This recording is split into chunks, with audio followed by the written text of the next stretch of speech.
یا رسول اللہ توبہ کس طرح کریں تو اللہ معاف کرتا ہے؟ تو فرمایا رب بڑا مہربان ہے، بڑا ہی کریم ہے۔ وہ تو کسی بندے کی اونٹنی اگر کبھی گم ہو جائے صحرا میں، اور اس طرح گم ہو کہ پیسے بھی اونٹنی پہ ہو، کھانا بھی اونٹنی پہ ہو، کپڑے بھی اونٹنی پہ ہوں، علاقہ بھی صحرا کا ہو، اور اس نے کسی ٹہنی کے ساتھ باندھی ہو، پھر وہ سو جائے، سو کے اٹھے تو اونٹنی غائب ہو۔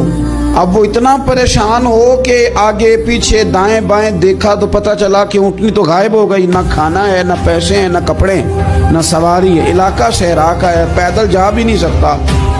تو فرمایا جس طرح وہ بیٹھ کر موت کا انتظار کرنے لگتا ہے، اور وہ منتظر تھا کہ اب موت ہی آئے گی، اب کوئی اور سہارا نہیں۔ فرمایا اچانک اگر اونٹنی سامنے آ جائے تو اسے کتنی خوشی ہوگی؟ یا رسول اللہ اسے تو بڑی خوشی ہوگی۔ فرمایا جب رب کا بندہ توبہ کرتا ہے تو اللہ کو اس سے بھی بڑھ کر خوشی ہوگی۔